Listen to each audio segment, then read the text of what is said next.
ആകാശവാണി.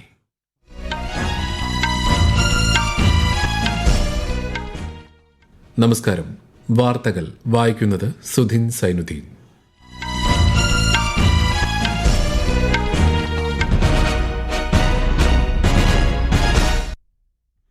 പ്രധാന വാർത്തകൾ. കേന്ദ്ര ബജറ്റിന്മേലുള്ള സജീവ ചർച്ചയ്ക്ക് വേദിയായി പാർലമെന്റ്. ലോക്സഭാ സ്പീക്കർക്കെതിരെ അവിശ്വാസ പ്രമേയ നോട്ടീസ് നൽകി പ്രതിപക്ഷം. സൈബർ സുരക്ഷയെക്കുറിച്ച് രാജ്യത്തെ പൌരന്മാർക്കിടയിൽ കൂടുതൽ അവബോധം വളർത്തേണ്ടതുണ്ടെന്ന് കേന്ദ്ര ആഭ്യന്തരമന്ത്രി അമിത്ഷാ. തീരദേശ ഖനനം മൂലം സമുദ്ര ആവാസ വ്യവസ്ഥയിലുണ്ടാകുന്ന പ്രത്യാഘാതങ്ങൾ തടയുന്നതിനുള്ള നിയമവ്യവസ്ഥകൾ ശക്തമായി നടപ്പാക്കുമെന്ന് കേന്ദ്രമന്ത്രി രാജീവ് രഞ്ജൻ സിംഗ്. രാജ്യത്തെ സമ്പൂർണ്ണ പ്രതിരോധ കുത്തിവയ്പ് പരിധി 98.7% കേന്ദ്ര സർക്കാർ. ശബരിമല സ്വർണ്ണാപഹരണ കേസിൽ തന്ത്രി ഖണ്ഡരര് രാജീവരുടെ ജാമ്യ ഹർജിയിൽ കൊല്ലം വിജിലൻസ് കോടതിയിൽ പ്രോസിക്യൂഷൻ വാദം പൂർത്തിയായി. വിധി ഈ മാസം 18-ന്. പുരുഷ ട്വന്റി ക്രിക്കറ്റ് ലോകകപ്പിൽ UAEക്കെതിരെ ന്യൂസിലൻഡിന് 10 വിക്കറ്റ് ജയം. പാകിസ്ഥാൻ അമേരിക്ക മത്സരം പുരോഗമിക്കുന്നു. വാർത്തകൾ വിശദമായി. കേന്ദ്ര ബജറ്റിന്മേലുള്ള സജീവ ചർച്ചയ്ക്ക് പാർലമെന്റിന്റെ ഇരുസഭകളും ഇന്ന് വേദിയായി. നടപടികൾ പൂർത്തിയാക്കി രാജ്യസഭ ഇന്നത്തേക്ക് പിരിഞ്ഞു. വിശദാംശങ്ങളിലേക്ക്. ലോക്സഭയിൽ കോൺഗ്രസ് MP ശശി തരൂരാണ് ബജറ്റിന്മേലുള്ള ചർച്ചയ്ക്ക് തുടക്കമിട്ടത്. നികുതി വരുമാനം മാറ്റമില്ലാതെ തുടരുന്നതായി പറഞ്ഞ അദ്ദേഹം കോർപ്പറേറ്റുകളെക്കാൾ വ്യക്തിഗത നികുതിദായകരിലേക്കാണ് നികുതി ഭാരം മാറ്റിയതെന്ന് പറഞ്ഞു. കേരളം പോലുള്ള സംസ്ഥാനങ്ങളെ ബജറ്റ് അവഗണിച്ചതായും അദ്ദേഹം ചൂണ്ടിക്കാട്ടി. Viഴിഞ്ഞം Port, India's gateway to global trade, our only port that can host the world's largest container ships, is treated as a local afterthought, with no central support announced for the road and rail connectivity. While 20 new national waterways are to be operationalized, it remains unclear how many, if any, will benefit Kerala. Ship repair ecosystems are promised in Patna and Varanasi, but not in a state with 44 rivers and a rich inland waterway. Budget സർക്കാരിന്റെ പ്രതിബദ്ധത, സ്ഥിരത എന്നിവ പ്രതിഫലിപ്പിക്കുന്നതായി BJPയുടെ അപരാജിത സാരംഗി പറഞ്ഞു. കേന്ദ്ര ബജറ്റിന്മേലുള്ള ചർച്ചകൾ രാജ്യസഭയിലും ഇന്നും തുടർന്നു. ലോകം രാഷ്ട്രീയമായും സാമ്പത്തികമായും കലുഷിതമായ കാലഘട്ടത്തിൽ ഇന്ത്യ സൂക്ഷ്മ സാമ്പത്തിക വളർച്ചയുടെയും സ്ഥിരതയുടെയും ദ്വീപായി നിലകൊള്ളുകയാണെന്ന് രാജ്യസഭയിൽ ശിവസേന MP മിലിന്ദ് ദിയോറ പറഞ്ഞു. എന്നാൽ രാജ്യത്തിന്റെ സാമ്പത്തിക യാഥാർത്ഥ്യങ്ങളുമായി യോജിക്കാത്ത ബജറ്റാണിതെന്ന് DMK അംഗം കനിമൊഴി വിമർശിച്ചു. രാവിലെ സഭ ആരംഭിച്ചതു മുതൽ പ്രതിഷേധത്തിന് വേദിയായ ലോക്സഭ 2 തവണ നിർത്തിവെച്ചെങ്കിലും ഉച്ചയ്ക്ക് ശേഷം ലോക്സഭയും രാജ്യസഭയും ബജറ്റിന്മേലുള്ള ചർച്ചയിൽ സജീവമാവുകയായിരുന്നു. News desk Akashvani. Lok Sabha speaker Om ബിർളയ്ക്കെതിരെ അവിശ്വാസ പ്രമേയ നോട്ടീസ് നൽകി പ്രതിപക്ഷം. ലോക്സഭാ സെക്രട്ടറി ജനറലിന് പ്രതിപക്ഷം സമർപ്പിച്ച നോട്ടീസ് പരിശോധിച്ച ശേഷം നിയമാനുസൃത നടപടി സ്വീകരിക്കുമെന്ന് ഔദ്യോഗിക വൃത്തങ്ങൾ അറിയിച്ചു. Congress, DMK, Samajwadi party, RJD, ഇടത് പാർട്ടികളുടെ അംഗങ്ങൾ തുടങ്ങിയവർ നോട്ടീസിൽ ഒപ്പുവച്ചു. എന്നാൽ TMC MPമാർ ഒപ്പ് രേഖപ്പെടുത്തിയിട്ടില്ല. പ്രതിപക്ഷ ബഹളം മൂലം ലോക്സഭാ നടപടികൾ നിരന്തരം തടസ്സപ്പെടുന്നതിനെ വിമർശിച്ച് കേന്ദ്ര പാർലമെന്ററി കാര്യമന്ത്രി കിരൺ റിജിജു സഭയോട് പ്രതിപക്ഷ MPമാർക്ക് ബഹുമാനമില്ലെന്നാണ് ഈ പെരുമാറ്റം വ്യക്തമാക്കുന്നതെന്ന് അദ്ദേഹം പറഞ്ഞു. സൈബർ സുരക്ഷയെക്കുറിച്ച് രാജ്യത്തെ പൌരന്മാർക്കിടയിൽ കൂടുതൽ അവബോധം വളർത്തേണ്ടതുണ്ടെന്ന് കേന്ദ്ര ആഭ്യന്തരമന്ത്രി അമിത്ഷാ. സൈബർ കുറ്റകൃത്യങ്ങൾ തടയുന്നത് ലക്ഷ്യമിട്ടുള്ള ദേശീയ സമ്മേളനം ന്യൂഡൽഹിയിൽ ഉദ്ഘാടനം ചെയ്യുകയായിരുന്നു അദ്ദേഹം. വർത്തമാനകാലത്ത് സൈബർ സുരക്ഷ ദേശീയ സുരക്ഷയുമായി ബന്ധപ്പെട്ടിരിക്കുന്നതായും കേന്ദ്രമന്ത്രി പറഞ്ഞു. ये सभी साइबर अपराध को कम करने के लिए और रोकने के लिए संभवतः सभी प्रयास कर रहे हैं और मुझे विश्वास है कि CBI और I4C का ये अनेक सत्रों में बटा हुआ प्रयास और सरकार के सारे विभागों को अलाइन करने में, उनके प्रयासों को संरेखित करने में बहुत महत्वपूर्ण भूमिका निभाएगा. CBIയുടെ പുതിയ സൈബർ ക്രൈം ബ്രാഞ്ചിന്റെയും ഇന്ത്യൻ സൈബർ ക്രൈം കോർഡിനേഷൻ സെന്ററിന്റെ ഭാഗമായ സംസ്ഥാന സൈബർ ക്രൈം കോർഡിനേഷൻ സെന്റർ ഡാഷ്ബോർഡിന്റെയും ഉദ്ഘാടനം കേന്ദ്രമന്ത്രി ചടങ്ങിൽ നിർവഹിച്ചു. തീരദേശ ഖനനം മൂലം സമുദ്ര ആവാസ വ്യവസ്ഥയിലുണ്ടാകുന്ന പ്രത്യാഘാതങ്ങൾ തടയുന്നതിനും പരിസ്ഥിതി സംരക്ഷണം ഉറപ്പാക്കുന്നതിനുമുള്ള നിയമവ്യവസ്ഥകൾ പാലിക്കപ്പെടുമെന്ന് കേന്ദ്രമന്ത്രി രാജീവ് രഞ്ജൻ സിംഗ്. കൊല്ലം തീരത്ത് ഉൾപ്പെടെ കടൽത്തീര ഖനനം ഒഴിവാക്കണമെന്ന NK പ്രേമചന്ദ്രൻ MPയുടെ ചോദ്യത്തിന് മറുപടിയായാണ് കേന്ദ്രമന്ത്രി ലോക്സഭയിൽ ഇക്കാര്യം വ്യക്തമാക്കിയത്. പ്രധാനമന്ത്രി മത്സ്യസമ്പദ യോജന പദ്ധതി പ്രകാരം കഴിഞ്ഞ 5 വർഷത്തിലും നടപ്പ് സാമ്പത്തിക വർഷത്തിലുമായി കേരളത്തിന് 1418.51 കോടി രൂപയുടെ മത്സ്യബന്ധന വികസന പദ്ധതികൾക്ക് അംഗീകാരം നൽകിയതായി കേന്ദ്ര ഫിഷറീസ് വകുപ്പ്.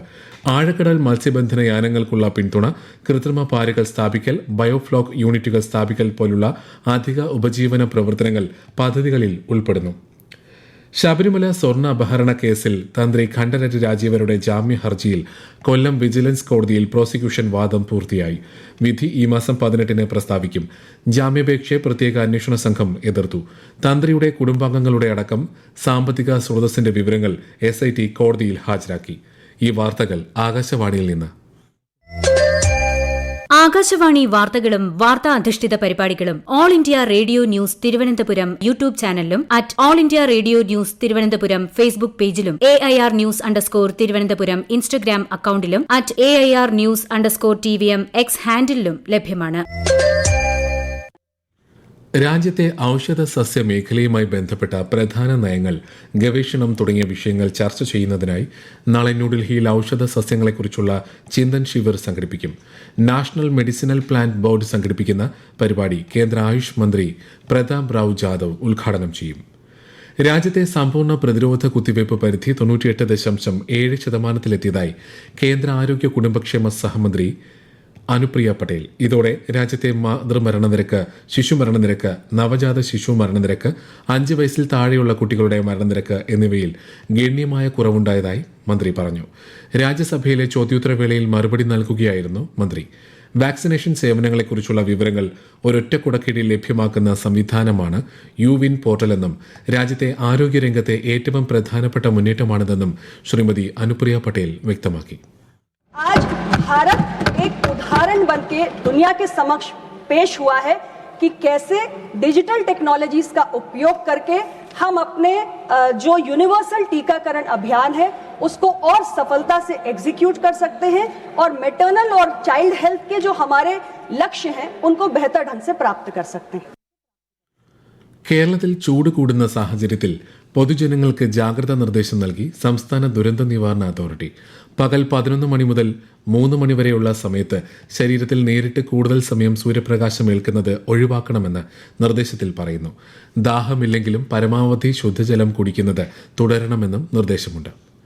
വേതന സുരക്ഷാ പദ്ധതിയിൽ അംഗങ്ങളായ സ്വകാര്യ മേഖലയിലെ 25 ലക്ഷത്തോളം തൊഴിലാളികൾക്ക് അഷുറൻസ് മാതൃകയിൽ സംസ്ഥാന സർക്കാർ നടപ്പാക്കുന്ന രക്ഷാ കവചം പദ്ധതിയുടെ ഉദ്ഘാടനം മന്ത്രി വി ശിവൻകുട്ടി തിരുവനന്തപുരത്ത് നിർവഹിച്ചു. പദ്ധതിയിൽ അംഗമാക്കുന്ന സ്വകാര്യ മേഖലയിലെ തൊഴിലാളിക്ക് അപകടമരണം സംഭവിച്ചാൽ ആശ്രിതർക്ക് 5 ലക്ഷം രൂപ ലഭിക്കും.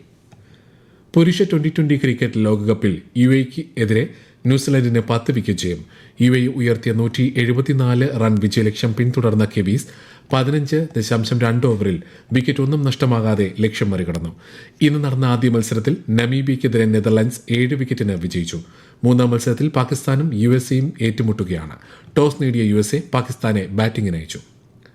ഇന്ത്യയുടെ ഊർജ്ജ പരിവർത്തനത്തിൽ വൈദ്യുതി മേഖലയ്ക്ക് നിർണായക പങ്ക് വഹിക്കാനാകുമെന്ന് കേന്ദ്ര ഊർജ്ജ മന്ത്രാലയ സെക്രട്ടറി പങ്കജ് അഗർവാൾ.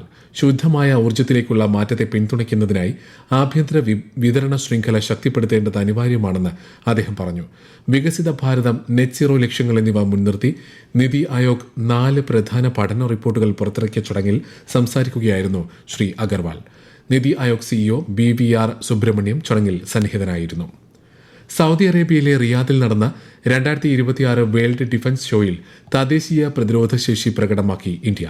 ഇന്ത്യയുടെ പ്രതിരോധ പൊതുമേഖലാ സ്ഥാപനങ്ങളും സ്വകാര്യ കമ്പനികളും നിർമ്മിച്ച ടാങ്കുകൾ, മിസൈലുകൾ, വെടിക്കോപ്പുകൾ, റഡാർ സംവിധാനങ്ങൾ ഉൾപ്പെടെയുള്ളവ മേളയിൽ പ്രദർശിപ്പിച്ചു. മേളയിൽ സജ്ജമാക്കിയ ഇന്ത്യൻ പവലിയന്റെ ഉദ്ഘാടനം മന്ത്രി സഞ്ജയ് സേത്ത് നിർവഹിച്ചു. കുംഭമാസ പൂജകൾക്കായി ശബരിമല നട മറ്റന്നാൾ തുറക്കും. വൈകിട്ട് 5 മണിക്ക് തന്ത്രി ഖണ്ഡനറ്റ് മഹേഷ് മോഹനരുടെ സാന്നിധ്യത്തിൽ മേൽശാന്തി പ്രസാദ് ED നട തുറന്ന് ദീപം തെളിയിക്കും. സംസ്ഥാനത്തെ CBSE സ്കൂളുകൾ അഫിലിയേഷൻ ബൈ ലോകളും സർക്കുലറുകളും കർശനമായി പാലിക്കണമെന്ന് ബാലാവകാശ കമ്മീഷൻ ഉത്തരവായി. പ്രധാന വാർത്തകൾ വീണ്ടും. കേന്ദ്ര ബജറ്റിന്മേലുള്ള സജീവ ചർച്ചയ്ക്ക് വേദിയായി പാർലമെന്റ്. ലോക്സഭാ സ്പീക്കർക്കെതിരെ അവിശ്വാസ പ്രമേയ നോട്ടീസ് നൽകിയ പ്രതിപക്ഷം. സൈബർ സുരക്ഷയെക്കുറിച്ച് രാജ്യത്തെ പൌരന്മാർക്കിടയിൽ കൂടുതൽ അവബോധം വളർത്തേണ്ടതുണ്ടെന്ന് കേന്ദ്ര ആഭ്യന്തരമന്ത്രി അമിത്ഷാ.